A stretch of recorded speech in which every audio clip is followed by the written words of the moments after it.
السلام عليكم ورحمة الله وبركاته. اللهم صل وسلم وبارك على سيدنا محمد. النهاردة ان شاء الله هنعمل مع بعض الطعمية او الفلافل. طبعا كلنا عارفينها وكلنا بنحبها. ان شاء الله هنعملها بطريقة حلوة وسهلة. ب10 جنيه بس ان شاء الله هنعمل كمية كبيرة، والخطوات سهلة وبسيطة، والحاجات اللي هنستعملها برضو يعني متوفرة وسهلة وبسيطة. ونقول بسم الله الرحمن الرحيم. معانا حزمة كرات، ومعانا نص حزمة بقدونس. طبعا الكرات بص انا بغسله كويس من جوه كده، بفتحه وبغسله كويس. معانا نص حزمة بقدونس. معانا بصلاية وسط. معايا بتاع حوالي 8 فصوص توم او 10، او معلقة كبيرة لو عندك التوم مفروم. ومعايا ملح، شطة، كمون، كزبرة ناشفة. معلقة ملح يعني، وكل حاجة من اللي انا قلتها نص ما عدا الكمون، يعني اكتر من نص شوية.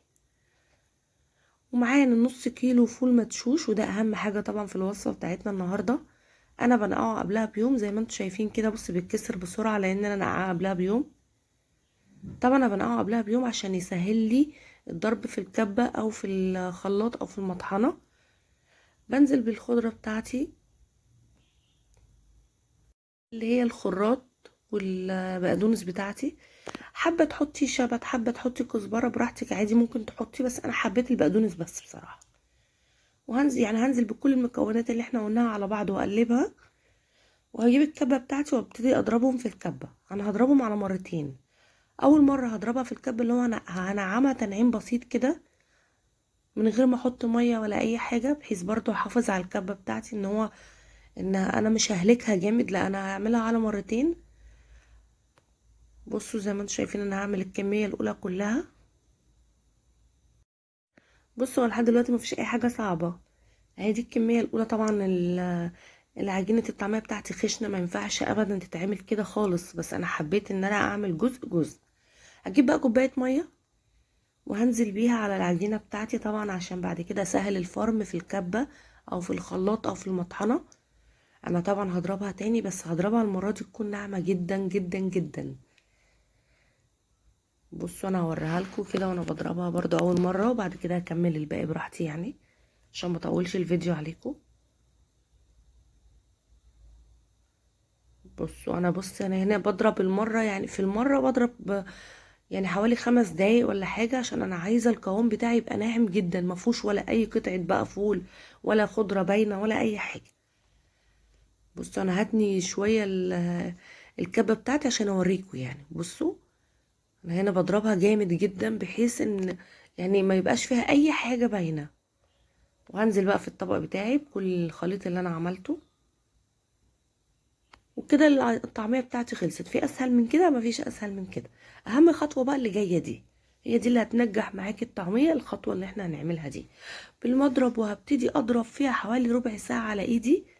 بس يعني التكاية بتاعتي انا هحط نص معلقة بيكنج باودر. بيكنج باودر بيخليها هشة كده.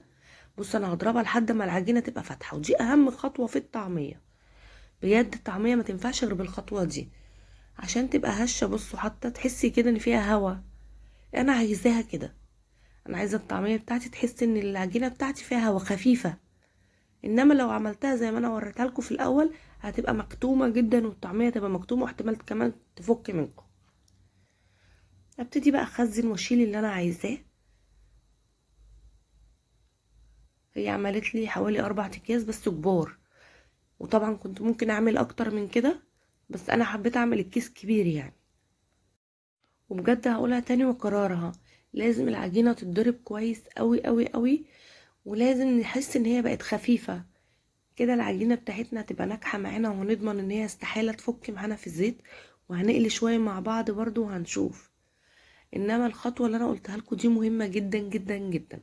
هي دي الخطوة الوحيدة اللي في الطعمية على فكرة. هي دي اللي بتاخد الوقت، حوالي 10 دقايق على ايدك، ولو ايدك تعباكي 5 دقايق في المضرب البيت. هنا بقى ده هنا طعمية قلت هعملها مع بعض يعني. حطيت لها بقى شطة وملح وكمون. انا حاطة كده كده بس مش مزودة. لا انا هحط بقى في الطعمية بتاعتي، جبت سمسم وكزبرة على بعض كده، وابتدي بقى ايه اقلي الطعمية.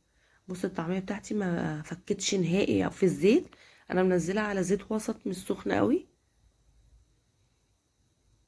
انا مش هعمل كميه، انا هعمل على قدي بس، حتى مش هعمل الطبق اللي انا وريته لكم كله. انا بس يعني كنت حبيت اوريه لكم بس قدام الكاميرا. بصوا الطعميه ما فكتش ولا اي حاجه، وبجد طعمها جميل جدا، طعمها ملوش حل بجد. حاجه سهله وبسيطه، من 10 جنيه عملنا كميه كبيره. لو احنا هنشتري ب10 جنيه طعميه من بره، الطعميه دلوقتي بقت بجنيه وب2 جنيه. لا انا عملت كميه كبيره بال10 جنيه. انا جايبه نص كيلو فول مدشوش ب10 جنيه، وعملنا الكمية دي كلها. والخضرة حتى لو ما لقيتيش الكرات عندك، ممكن تستعملي خضرة بس هو الخراط بيبقى بيدي طعم تاني، بيودي الطعمية كأنك جايبها من بره بالظبط. هنا انا قليت الطعمية وشفتوا الزيت ما شربتش زيت ولا اي حاجة، والطعمية زيها زي بتاعت بره واحسن. على الاقل انا ضامنة الزيت بتاعي نضيف، انما بتاعت بره طبعا انا مضمنهاش. هنا بص الطعمية بتاعتي خلصت وبقت زي الفل وطعمها حلو جدا. انا حبيت بس اوريها لكم، والله الريحة كانت مبهدلة الدنيا، يعني من على السلم كده والريحة واصلة يعني انا حطيت نص حزمة بقدونس في الوصفة بتاعتي، ودي النص التاني. تقدري بقى تعملي سندوتشات منها، تقدري تعملي يعني تاكلي منها، تعمليها غدوة تحمري جنبيها بطاطس وبتنجان، وتبقى احلى غدوة كمان واحلى فطار يعني بجد من حاجة بسيطة قدرنا نعمل كمية كبيرة ونوفر، واحنا ضامنين حاجتنا طبعا. اتمنى ان انتوا تدعموني وتعملوا اشتراك للقناة وتفعلوا الجرس عشان يوصل لكم مني كل جديد وجديد.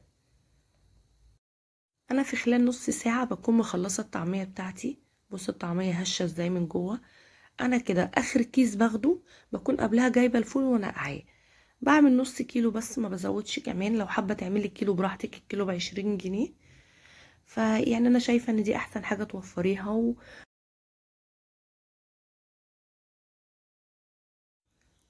واتمنى ان الفيديو يكون عجبكم، واسيبكم تتفرجوا على الفيديو براحتكم، واقول لكم السلام عليكم ورحمة الله وبركاته.